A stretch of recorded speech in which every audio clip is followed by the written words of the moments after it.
बिस्मिल्लाहिर्रहमानिर्रहीम। नाज़रीन, चाइना के बारे में गुफ्तगू का सिलसिला जारी रखते हुए मैं आज की गुफ्तगू में भी चाइना के बारे में ही कुछ मज़ीद तफसीलात आपके गोशगुजार करूँगा। आम तौर पे मेरे नाज़रीन को पता है कि मैं अल्लामा इकबाल के इशार का हवाला देता होता हूँ, लेकिन आज मेरा दिल चाह रहा है कि एक पंजाबी की जो बड़ी मशहूर ज़रबुल मिसल है मैं उसका हवाला दूँ। वो एक बड़ी मशहूर ज़रबुल मिसल है पंजाबी में कि जिस दी कोठी च दाने उहदे कमले भी सियाने। यानी जिसके पास पैसा आ जाता है, दौलत आ जाती है, वसाइल आ जाते हैं, तो उसके फिर कम अक्ल लोगों को भी अक्ल आ जाती है। और या फिर कम से कम ये लोग होता है कि दुनिया उनको अक्लमंद मानना शुरू कर देती है, क्योंकि उसका एक स्टेटस बन जाता है, मकाम बन जाता है, पैसा आ जाता है और उसके पास जो कर्रोफार उसका जो होता है वो देखने के काबिल हो जाता है। अब चाइना में भी यही हुआ है कि चाइना जिसको कि दुनिया की सुस्त तरीन कौम कहा जा रहा था, अब वो दुनिया की मोस्ट एक्टिव नेशन बन गई हुई है। मुझे पिछले साल जाने का इत्तेफाक हुआ चाइना में, तो आप यकीन करें कि चाइनीज़ कौम आज भी इसी तरीके से काम कर रही है जैसे आज उनका ग्रोथ का डे वन है। जैसे आज उन्होंने काम शुरू किया, आज उन्होंने तरक्की शुरू की है, उन्होंने हर सतह पर, हर लेवल पर। और साथ में उन्होंने यहाँ नाज़रीन एक चीज़ मैं दिलचस्पी आपके लिए बयान करना चाहूँगा कि देखें, कम्युनिज़्म और सोशलिज़म ये तकरीबन मिलते जुलते नज़रियात हैं। स्टेट इसमें डोमिनेट करती है चीज़ों को, लेकिन जहाँ तक मेरा ख्याल है और मेरी ऑब्ज़र्वेशन है ना, वो ये है कि कम्युनिज़म जो था ना, जो रशियन जो जो इम्प्लीमेंटेड या रशियन इंट्रोड्यूस या प्रैक्टिस जो कम्युनिज़म था, मेरे ख्याल में निज़ाम वो भी बुरा नहीं था, बुनियादी नज़रियात के लिहाज से वो बुरा नहीं था। वो तो उनके तो जो है ना नज़रियात बनाने वाले वो भी कहते हैं कि हमने बहुत सारी अपनी जो फंडामेंटल है ना वो इस्लाम से लिए हैं, कि ये स्टेट की ज़िम्मेदारी होती है to safeguard the interest of common man and every man. लेकिन वो उसमें ये भूल गए कि स्टेट की ज़िम्मेदारी तो होती है, स्टेट की अथॉरिटी नहीं होती। और अथॉरिटी जो है ना वो सिर्फ वही है जहाँ कोई बहुत बड़ी कोई एंटी स्टेट या एंटी रिलीजन, अब रिलीजन का कोई वहाँ कोई कॉन्सेप्ट है कोई नहीं। लेकिन हुआ ये कहना मैं ये चाह रहा हूँ कि जो why Russia failed in the beginning, why Russian communism failed in the beginning, इसका मैं आपको एक ज़ाती मुशाहदा बताता हूँ। उसकी जो है ना असल जो मेन मेरे ख्याल में जो वजह हुई थी ना, रशिया ने कम्युनिज़म अप्लाई करते वक्त ब्रूटैलिटी की कोई लिमिट्स नहीं रखी थी। वो कहते थे हर कीमत पर ना हमने अपना निज़ाम चलाना है, इसमें कोई किसी किस्म का रखना अंदाज़ी हमने बर्दाश्त नहीं करनी। मुझे एक दफ़ा इत्तेफाक हुआ था यूक्रेन जाने का, अपना तजारती सफ़र में मैं गया हुआ था ऑयल सीड के एक कॉन्फ्रेंस में। वहाँ मैं उड़ीसा उनका एक शहर है, वहाँ मैं ठहरा था। वहाँ जो उन दिनों में ये यूक्रेन में खैर रशिया से आज़ाद हुआ गालबन 92 या 94 में हुआ है।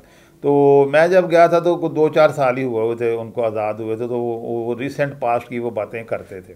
तो मुझे कुछ वहाँ के जो मेरे होस्ट थे ना उन्होंने बताया कि जी एक वक्त जब आज़ादी हुई है ना हमारी, तो ये वक्त भी आ गया था कि हमें करेंसी ख़त्म हो गई थी यूक्रेन की, और आम आदमी को जो था ना वो एक स्लिप मिलती थी, एक चिट मिलती थी उसके फैमिली मेम्बर्स के लिहाज से या हर इंडिविजुअल के लिए। उसके ऊपर लिखा होता था कि इसके लिए इतने ब्रेड के जो स्लाइसेस हैं और इतने इनको पोटैटो मिलने हैं, आलू मिलने हैं खाने के लिए।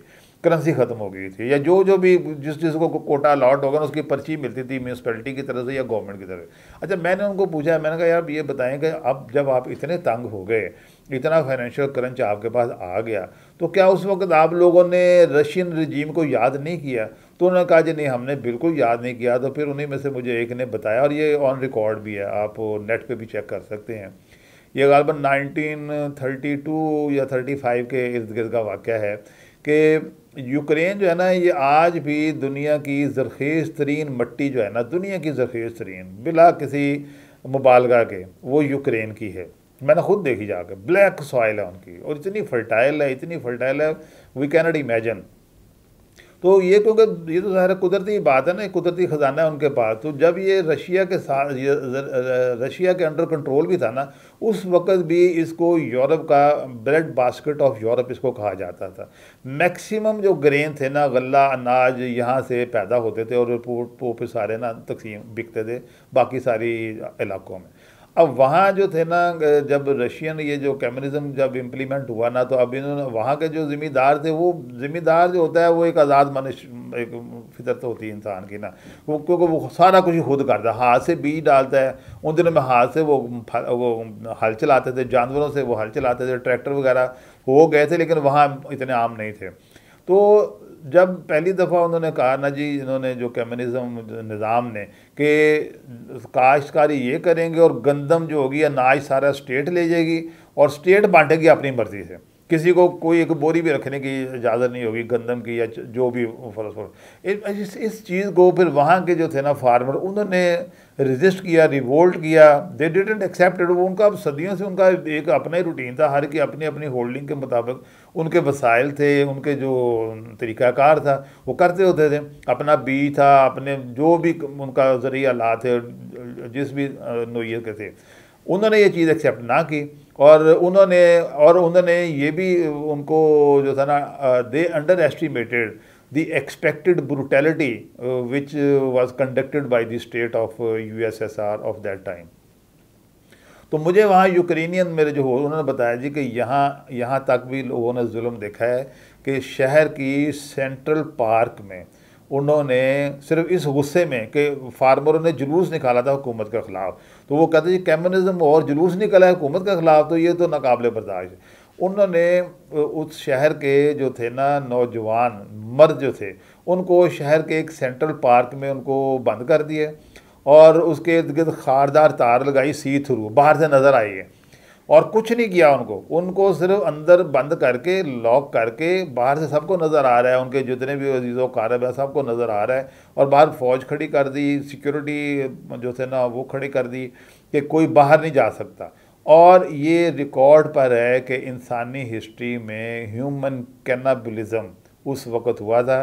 कैनाबलिज्म नाज़रीन कहते हैं कि एक जानवर दूसरे जानवर को खाता है, बल्कि अपनी ही स्पीशी को खाता है। तो वो इतना लंबा उनको भूख और प्यास दी गई थी कि वहाँ मुझे जो बताया गया था कि 25% ऑफ दैट सिटी और जो थे ना वो लोग कैनाबलिज्म से अपने प्यारों के सामने जो थे ना उनकी वो जाने उनकी ख़त्म हो गई थी। अब ये लेवल ये लेवल जब ब्रूटैलिटी का हो तो फिर उस पौधे को फल नहीं लगता, निज़ाम भले जितना मर्जी खूबसूरत हो, जितना मर्जी अच्छा हो। और मेरा ख्याल है कि अगर रशिया जो था ना ब्रूटैलिटी इतनी ना करता, तो शायद कम्युनिज़्म उनका भी जो था ना वो इतने ज़्यादा जो था ना नाकामी का शिकार ना होता। अब आ जाता है चाइना पर।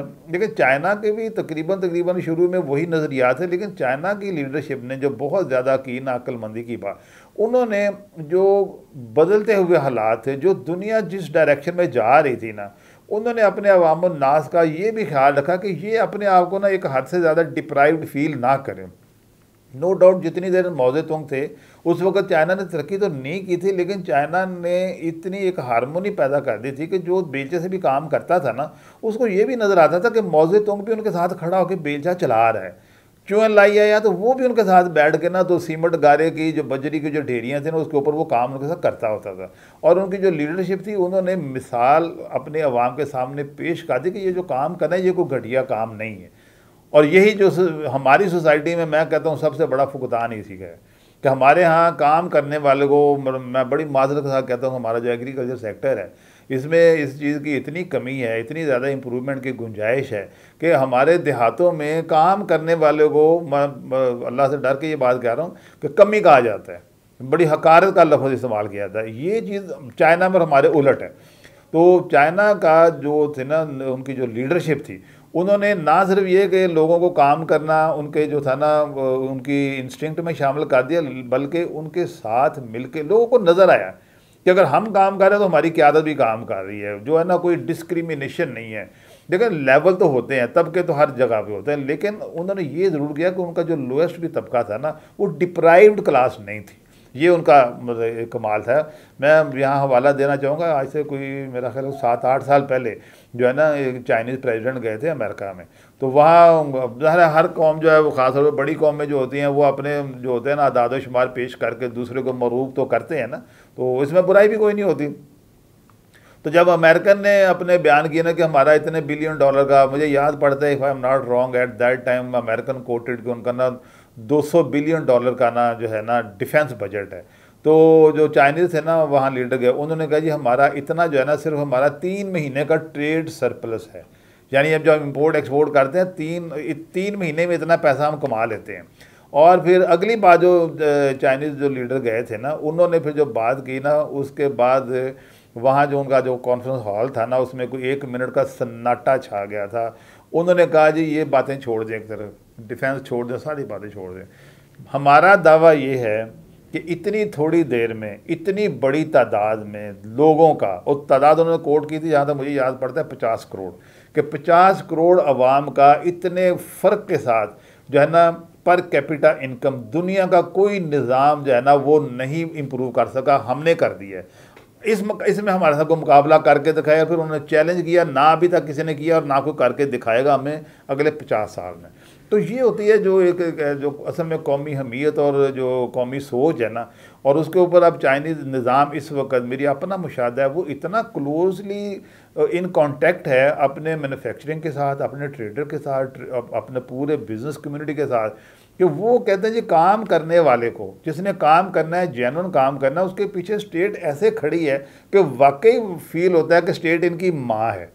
वो माँ की तरह उनको प्रोटेक्ट करते हैं, फीड करते हैं, गाइड करते हैं, सपोर्ट करते हैं और उनकी ज़रूरतों का ख्याल करते हैं। नो डाउट मॉनिटरिंग है, उनकी मॉनिटरिंग करते हैं, लेकिन मॉनिटरिंग इस हद तक है कि कोई देखो ना, इंसान है, वो फरिश्ते नहीं हैं, उनमें भी कमियां कोताहियाँ होंगी, किसी लेवल की गलतियां हर जगह पे होती हैं, लेकिन स्टेट ने निज़ाम ऐसा बना दिया हुआ है कि वो हर एक को ना अपने अपने जो उसका जो दायरा कार है ना, उसको वहाँ बेहतरीन वर्किंग फैसिलिटीज़ प्रोवाइड करती है।